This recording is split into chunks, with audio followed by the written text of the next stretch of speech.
Hello everyone. Previous videos में हम discuss किए थे ESIC फार्मासिस्ट 2016 का क्वेश्चन पेपर 60 1 से लेके 60 तक हमने क्वेश्चन डिस्कस कर लिए थे। इस वीडियो में हम डिस्कस करने वाले हैं नेक्स्ट 20 क्वेश्चन 61 से लेके 80 तक क्वेश्चन हम डिस्कस करने वाले हैं इस वीडियो में। तो पूरा वीडियो देखिएगा और आई होप कि आपकी प्रिपरेशन अच्छी चल रही होगी। आप अच्छे से MCQ और मैंने एक वीडियो भी बनाया था जिसमें कि नॉन टेक यदि आपने कवर किया हो थोड़ा बहुत, जो भी प्रिपरेशन कर रहे हैं उसको टेस्ट करने के लिए आप वहाँ पर टेस्ट सीरीज़ लगा सकते हैं। इंडिया विक्स करके एक साइट है, इंडिया विक्स। तो ये जब गूगल पर टाइप करेंगे तो आपको पहली वेबसाइट मिलेगी, वहाँ पर जाके आपको नॉन जो टेक्निकल पोर्शन है उसके कुछ MCQ क्वेश्चंस लगा सकते हैं वहाँ पर जाकर, जिससे आपको आपका जो प्रिपरेशन का लेवल है वो उसका आइडिया लगेगा कि आप किस डायरेक्शन में जा रहे हैं। तो आई होप कि आपने देखा होगा, नहीं देखा होगा तो आप जाके देख सकते हैं वो वीडियो, मैंने डिस्क्रिप्शन में लिंक दी हुई है। तो चलिए स्टार्ट करते हैं आज का वीडियो। उससे पहले यदि आपने चैनल को सब्सक्राइब नहीं किया है तो चैनल को सब्सक्राइब करिए, वीडियो को लाइक करिए, शेयर करिए एंड कमेंट करिए। कमेंट करके बता दीजिए करिए कि वीडियो आपको अच्छी लगती है, नहीं लगती है, या फिर कोई सजेशन हो तो वो भी आप बता सकते हैं, जो कि हम नेक्स्ट वीडियो में इनकॉर्पोरेट कर सकते हैं। आप बताएंगे तभी हम उसको ऐड कर सकते हैं। चलिए स्टार्ट करते हैं। सबसे पहला क्वेश्चन है हमारा 61। Belladonna belongs to the family of, options हैं सोलेनेसी, पाइपरेसी, पैपावेरेसी और रूटेसी। सो बेलाडोना जो है एक ड्रग है, फार्माकोग्नोसी की ड्रग है, वो किस फैमिली से बिलोंग करती है? तो इसका राइट ऑप्शन है सोलेनेसी। थोड़ा सा इसका फार्माकोग्नोसी हम देख लेते हैं, जैसे कि हम डिस्क्रिप्शन में सभी देखते हैं। तो आप ये देख सकते हैं, ये जो इमेज है यहाँ पर, ये बेलाडोना का लीव्स हैं, फ्रूट्स हैं, इस टाइप का होता है। फार्माकोग्नोसी की बात करें तो बायोलॉजिकल सोर्स इसका होता है dried leave of Atropa belladonna and acuminata. जो एट्रोपा एक्यूमिनाटा होता है ये इंडियन वेलाडोना होता है। यदि ये क्वेश्चन आता है तो कम से कम आप याद रखिएगा, एक्यूटा एट्रोपा एक्यूमिनाटा इंडियन वेलाडोना है, इंडियन फैमिली का है, सॉरी इंडियन स्पीसीज का है। फैमिली की बात करें तो इसकी फैमिली है सोलेनेसी। केमिकल कंपोजिशन की बात करें तो केमिकल कॉन्स्टिट्यूएंट जो होते हैं एल हायोसामिन होता है और एट्रोपिन होता है। यूजेस की बात करें तो एंटीकोलिनर्जिक इसका यूज़ होता है, पैरासिम्पैथोलाइटिक होता है, रिड्यूस सीक्रेशन, ये आपने पढ़ा भी होगा। फार्माकोग्नोसी जब पढ़ते हैं तो वहाँ पर पैरासिम्पैथेटिक नर्वस सिस्टम, और जब ANS वगैरह पढ़ते हैं तो ये आते हैं, हायोसाइमिन आता है, एट्रोपिन आता है, एंटीकोलिनर्जिक्स में आता है। तो यदि आपको थोड़ा सा याद है तो वो रिकॉल कर सकते हैं। यहाँ पर इंपॉर्टेंट फैक्ट की बात करें तो एज अ एंटीडोट यूज़ किया जाता है ओपियम क्लोरल हाइड्रेट पॉइजनिंग, और कंफर्म करने के लिए वेटाली मोरन टेस्ट यूज़ किया जाता है आइडेंटिफाई करने के लिए। अब वेलाडोना जो है, थोड़ा सा मैं और आपको बता दूं, वेलाडोना एक ट्रोपेन एल्कलॉइड है। ट्रोपेन एल्कलॉइड्स आपने देखा होगा, एल्कलॉइड्स में भी डिफरेंट कैटेगरी हैं, जैसे कि ट्रोपेन हो गया, आइसोक्योनिलीन हो गया, तो ऐसे डिफरेंट कैटेगरी है। ये ट्रोपेन एल्कलॉइड से बिलोंग करता है, और इस जो भी सारे ट्रोपेन एल्कलॉइड्स से हैं वो आइडेंटिफाई किए जाते हैं विटाली मोरन टेस्ट से। आई होप कि आपको समझ में आया होगा। Second question is the active ingredient that form foam when shaken with water, alkaloid, tannins, gum और सेपोनिन। कौन सा इंग्रेडिएंट है या कौन सी कैटेगरी के ड्रग होती हैं जिनको वाटर के साथ शेक करने पर फोम प्रोड्यूस करते हैं? ऑप्शन है एल्केलॉइड, टैनिन, गम, सेपोनिन। तो इसका राइट आंसर है सेपोनिन। अब सेपोनिन आपने पढ़ा होगा, ग्लाइकोसाइड्स वगैरह जो पार्ट है उसमें, फार्माकोग्नोसी में उसमें है ग्लाइकोसाइड्स। तो सेपोनिन ग्लाइकोसाइड्स जो होते हैं वो जनरली, या उनको आइडेंटिफाई फोम टेस्ट से किया जाता है। इसके थोड़े से इंपॉर्टेंट पॉइंट देख लेते हैं हम। Aglycone part having soap like forming action. अब ए ग्लाइकोन क्या होता है? जो सेपोनिन होते हैं, जो सेपोनिन मॉलिक्यूल्स होते हैं उनमें दो पार्ट होते हैं, एक अग्लाइकोन होता है, एक ग्लाइकोन पार्ट होता है। ग्लाइकोन को हम शुगर मोइटी भी कहते हैं, शुगर मोइटी। और जो अग्लाइकोन पार्ट होता है उसमें क्या होता है कि अदर देन शुगर पार्ट होता है, जैसे कि कोई भी मॉलिक्यूल हो सकता है। तो यहाँ पर जो सोप लाइक एक्टिविटी या फॉर्मिंग होता है वो अग्लाइकोन पार्ट होता है, तो ये आप याद रखिएगा। Chemically aglycone called sapogenin. तो जो अग्लाइकोन पार्ट होता है उसे सेपोजेनिन्स भी बोला जाता है। ये हीमोटॉक्सिक इन नेचर होते हैं। हीमोटॉक्सिक मतलब जो कि ब्लड टॉक्सिसिटी या एरिथ्रोसाइट्स जो RBCs होती हैं उनको डिस्ट्रॉय करते हैं, रप्चर करते हैं, इसलिए इन्हें हीमोटॉक्सिक भी कहा जाता है। सेपोटॉक्सिन्स आर कॉल्ड हार्मफुल सेपोजेनिन। सेपोजेनिन तो ऑलरेडी इनको बोला ही जाता है, जो टॉक्सिक होते हैं उनको हार्मफुल सेपोजेनिन कहा जाता है। थर्ड है स्टेरॉयडल और पेंटासाइक्लिक। इसको दो कैटेगरी में डिवाइड किया गया है। एक जो स्टेरॉयडल नेचर के हैं, स्टेरॉयडल मतलब जिनमें कि स्टेरॉयड मॉइटी होती है, आपने देखा होगा जो स्टेरॉयड मॉइटी होती है वो यहाँ पर होती है। और कौन से होते हैं, पेंटासाइक्लिक होते हैं। पेंटासाइक्लिक मतलब 5 जो मेंबर्ड रिंग होती है उसको पेंटासाइक्लिक रिंग बोलते हैं। तो ट्राई टर्पेनॉइड सेपोनेंस होते हैं। तो ये आप याद रखिएगा, दो क्लासिफाइड है, स्टेरॉयडल और पेंटासाइक्लिक। नेक्स्ट क्वेश्चन की ओर चलते हैं। Emetines is the main ingredient of, emetine is the main ingredient of ipecac, isabgol, pyrethrum और रुबार। तो इसमें से किसका इंग्रेडिएंट है? तो ये फार्माकोग्नोसी में भी है और फार्माकोलॉजी में भी है। आपने जब जीआईटी पढ़ते हैं तो वहाँ पर एक क्वेश्चन आता है इमेटिक्स।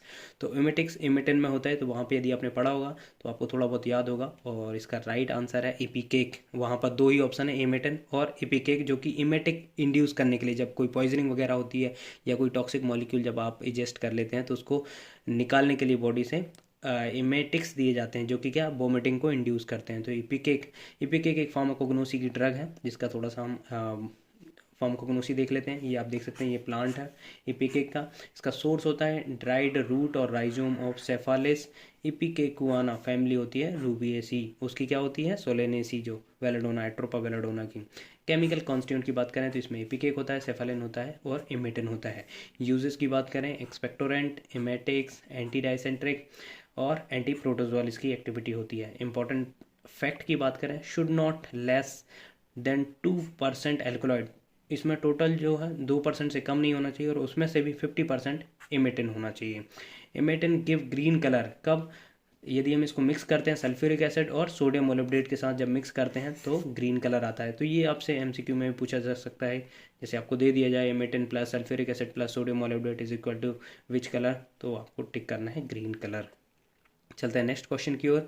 यहाँ पे देख सकते हैं the rod shaped bacteria are, microbiology का क्वेश्चन है और बहुत ही सिंपल है। ऑप्शन है कोकस, स्पाइरिला, वेसिलस और विब्रियोस। तो इसका आंसर है बेसिलस। यहाँ पे हम क्लासिफिकेशन देख सकते हैं। यहाँ पर आप देखिए, जो कोकस होते हैं वो रॉड राउंड शेप होते हैं स्फेरिकल, जो वेसिलस होते हैं वो होते हैं रॉड शेप। फिर स्पाइरिलम होते हैं, फिलामेंटस, स्टफ्ड, स्पाइरिलम। अब यहाँ पर थोड़ी सी चीज़ समझने की है। जैसे कोकस हो गया, ये आपका राउंड स्पेरिकल शेप होता है। जैसे डिप्लोकोकस हो गया, यदि कोकस है तो मोनो हो गया, मोनो मतलब एक, डिप्लोकोकस मतलब 2, स्ट्रेप्टोकोकस मतलब चेन होती है, स्टेफलोकोकस मतलब होता है क्लस्टर, जैसे क्लस्टर फॉर्म। तो यहाँ से आप थोड़ा सा याद रख सकते हैं। यदि पूछा जाता है कि स्टेफलोकोकस का मतलब कैसा होगा ये, तो वहाँ पर ऑप्शन आएंगे राउंड शेप, 2 कोकस होंगे, या चेन होगा, या फिर क्लस्टर शेप होगा। तो आपको राइट आंसर करना है क्लस्टर। वेसिलस भी आप देख सकते हैं यहाँ पर, जब वेसिलस होगा तो सिंपल एक होगा, डिप्लो वेसिलस होगा तो 2 बैक्टीरिया होंगे, स्ट्रेप्टो वेसिलस होगा तो एक चेन यहाँ पर होगी। एक यहाँ पर रह गया विब्रियो, मतलब जो कॉमा शेप होते हैं, ऐसा जो कॉमा होता है ना, इसी टाइप का ये होते हैं आपके बैक्टीरियाज। तो ये होता है विब्रियोस। तो ये आप याद रखें, शेप से भी क्वेश्चन आ जाते हैं। बढ़ते हैं नेक्स्ट क्वेश्चन की ओर। Widal test is used for diagnosis of. तो विडाल टेस्ट किसके डायग्नोसिस के लिए यूज़ किया जाता है? टाइफॉइड, एड्स, जॉइंटिस, मेनिंजाइटिस। तो बहुत ही सिंपल है, ये आपको याद भी होगा, माइक्रोबायोलॉजी में हम पढ़ते हैं टेस्ट वगैरह। तो इसका राइट आंसर है टाइफॉइड। टाइफॉइड, आप यदि इसको ट्रिक से याद करना है तो ऐसे ही याद कर सकते हैं, टाई फंस गई, टाइफॉइड होता है ना, टाई फीवर, टाई फंस गई।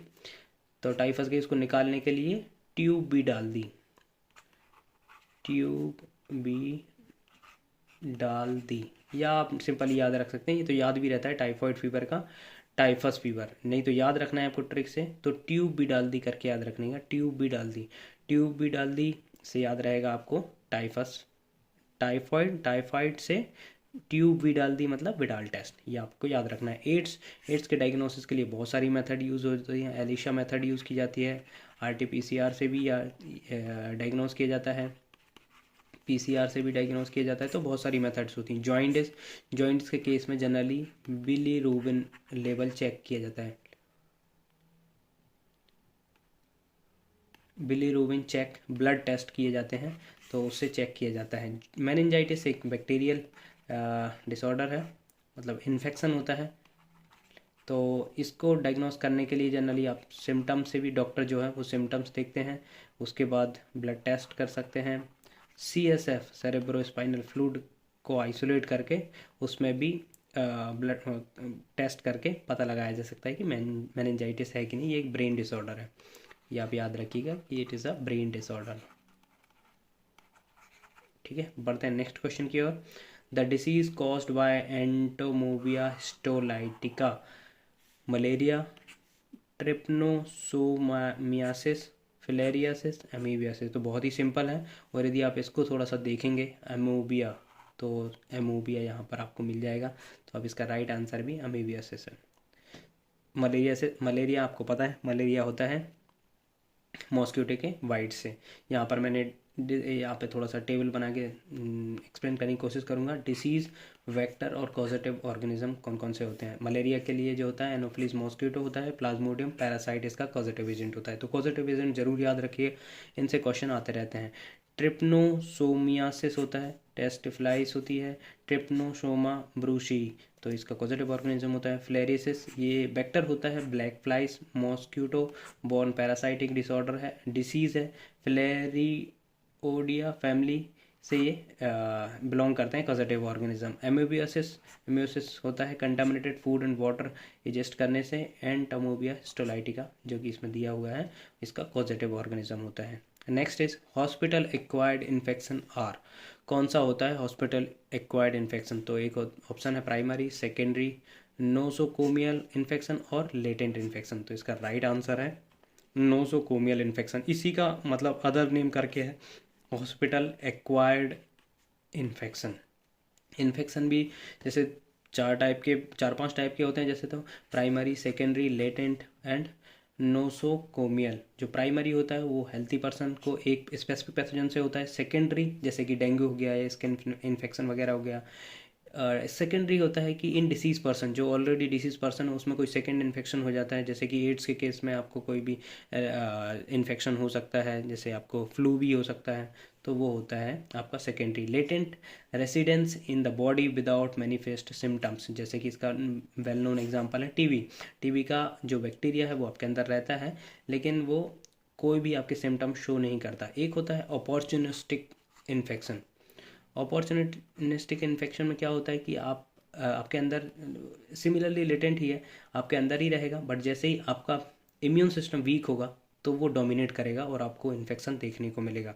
अपॉर्चुनिस्टिक इन्फेक्शन जैसे कि आपका ये इचिंग वगैरह होता है, उसको हम बोलते हैं नोजोकोमियल। तो एक हॉस्पिटल एक्वायर्ड इन्फेक्शन होता है, इसके एग्जांपल है यूटीआई, हॉस्पिटल एक्वायर्ड निमोनिया, ये दो इसके एग्जांपल हैं, याद रखिएगा। ये इसका सिनोनिम्स ही है नोसोकोमियल इन्फेक्शन और हॉस्पिटल एक्वायर्ड इन्फेक्शन।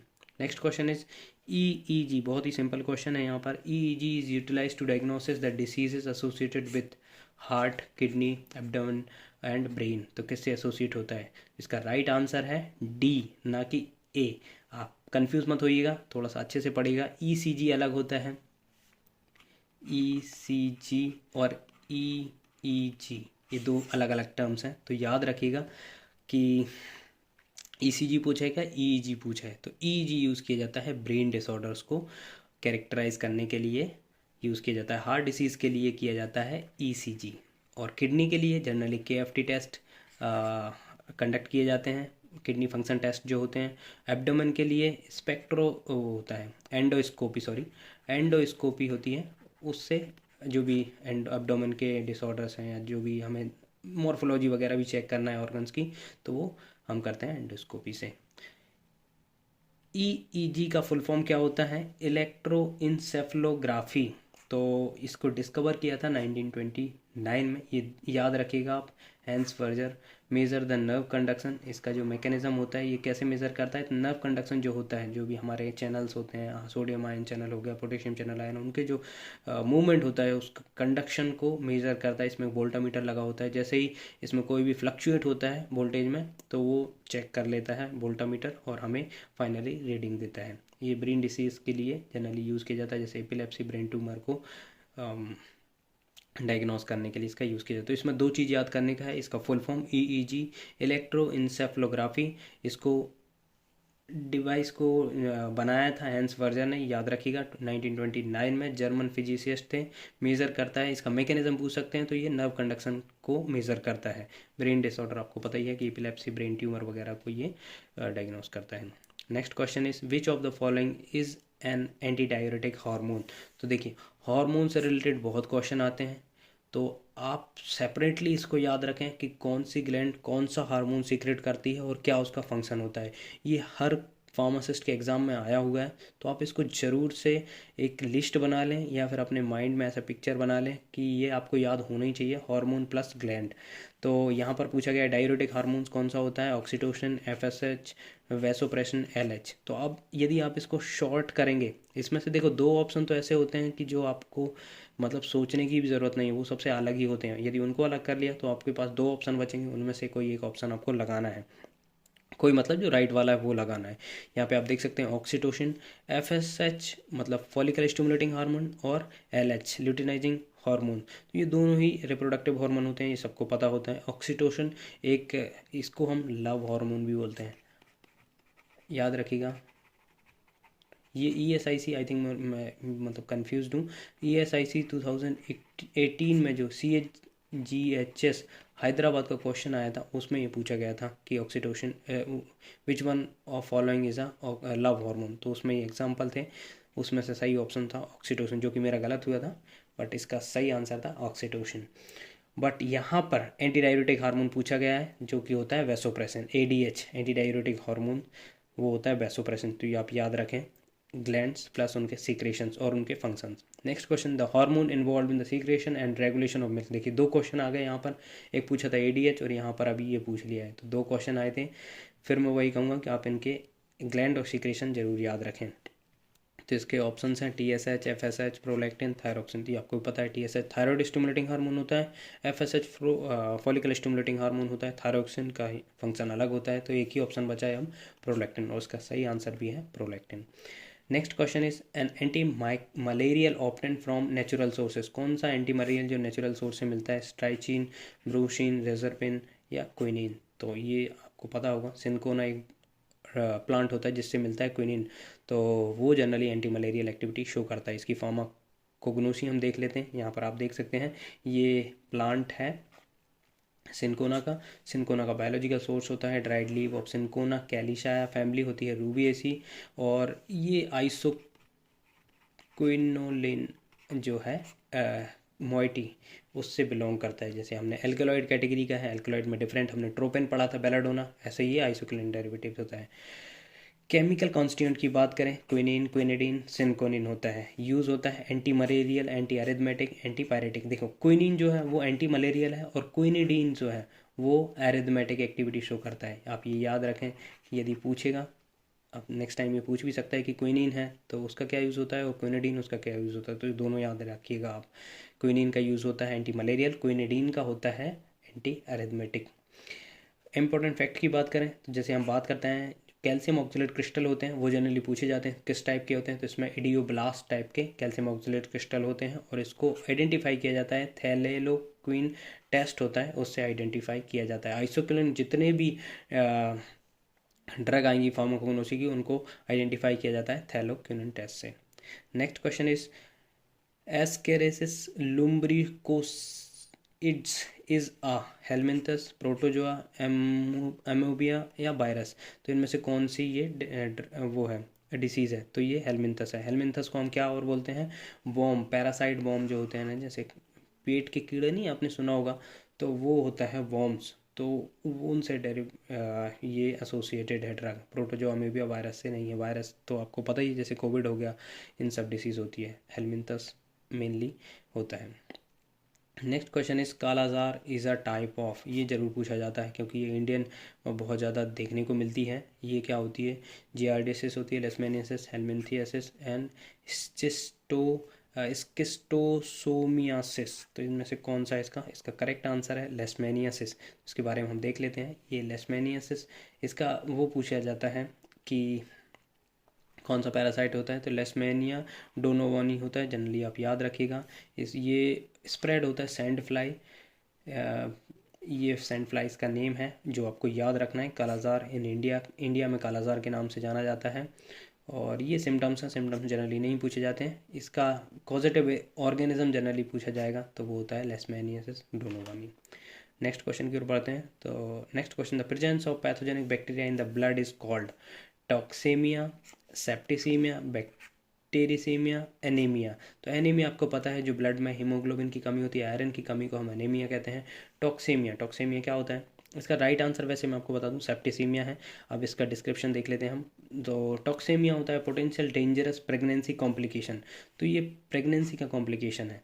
तो ये आपसे पूछा भी जा सकता है कि toxaemia is associated with pregnancy complication और एनीमिया, या आपको टॉक्सिटी रिलेटेड ऑप्शन आ सकते हैं। तो इसका राइट आंसर है प्रेगनेंसी रिलेटेड कॉम्प्लिकेशन, उनको हम बोलते हैं। सेप्टिसीमिया क्या होता है? सेप्टिसीमिया और sepsis is the clinical name of for blood poisoning by bacteria. तो इसका सही आंसर यही है। बैक्टीरियासेमिया भी यही होता है। बैक्टीरियासेमिया में मतलब presence of bacteria in the blood, but जो वो बैक्टीरिया होते हैं वो हार्मफुल नहीं होते हैं, और जो हमारा इम्यून सिस्टम होता है उसको क्लियर कर देता है। जैसे कि ये इस लाइन से क्लियर होगा, septicaemia is a more serious than bacteraemia. If you have septicaemia you have also have bacteria in your blood, but bacteria are starting to multiply and spread to other area of the body. Bactisemia is where when you have bacteria in your blood it may not have any symptoms or and your immune system may clear it. तो आप समझ में आया बैक्टीरियसीमिया क्या हो गया?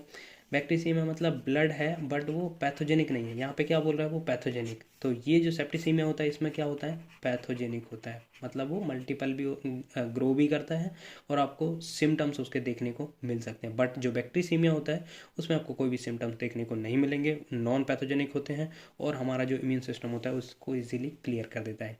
Next question की ओर बढ़ते हैं। 75 क्वेश्चन नंबर है, Dettol is used as a antiseptic, disinfectant, anti microbial, antibiotics. देखिए ये सारे ही आपके बैक्टीरिया को किल करते हैं। थोड़ा सा डिफरेंस है वो हम देखेंगे। इसका राइट आंसर वैसे मैं आपको पहले बता दूं, राइट आंसर है एंटीसेप्टिक। अब एंटीसेप्टिक क्या होते हैं? एंटीसेप्टिक और डिसइंफेक्टेंट का काम सेम ही है। जो भी आपके बैक्टीरिया होते हैं उनकी ग्रोथ को इनहिबिट करना, बट इनके एप्लीकेशन से ये डिस्टिंग्विश होते हैं। जैसे एंटीसेप्टिक होते हैं वो लिविंग ऑर्गेनिज्म पे लगाते हैं। जैसे आपने लिविंग ऑर्गेनिज्म पे, जैसे कि जो हमें वूंड वगैरह हो जाता है जब हम अप्लाई करते हैं आपका एंटीसेप्टिक जो कि डिटॉल है, और डिसइंफेक्टेंट जनरली नॉन लिविंग पे। ये बहुत बड़ा डिफरेंस है, ये आप याद रखिएगा।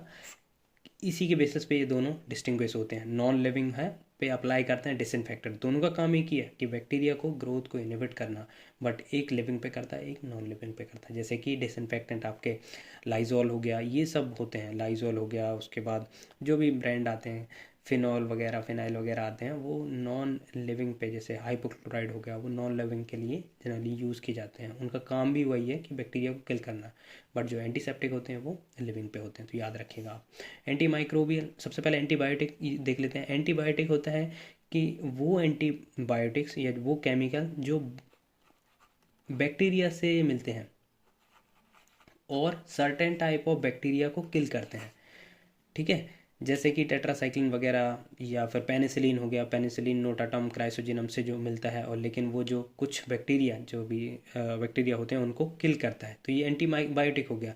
एंटी माइक्रोबियल उसी का एक ब्रॉड रूप है। एंटीबायोटिक एंटी माइक्रोबियल में बैक्टीरियल ओरिजिन से भी आ सकते हैं और आपके सिंथेटिक भी हो सकते हैं। सिंथेटिक और सेमी सिंथेटिक भी हो सकते हैं। मतलब समझ में आ रहा है आपको? बायोटिक में होते हैं वो क्या होता है? एंटीबायोटिक बैक्टीरियल सोर्स से आते हैं। एंटी माइक्रोबियल में आपके बैक्टीरिया से भी आ सकते हैं, सिंथेटिक भी हो सकते हैं, सेमी सिंथेटिक भी हो सकते हैं।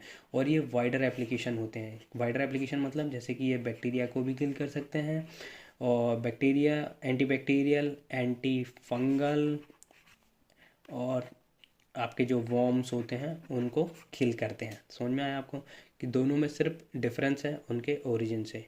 एंटीबायोटिक मिलता है बैक्टीरिया से और certain type of bacteria kill करता है। इसका बेस्ट एग्जांपल है पेनिसिलिन। पेनिसिलिन मिलता है, पेनिसिलिन का आपको पूछ सकते हैं कि किससे मिलता है, तो ये पेनिसिलिन क्राइसोजेनियम और नोटाटम से मिलता है।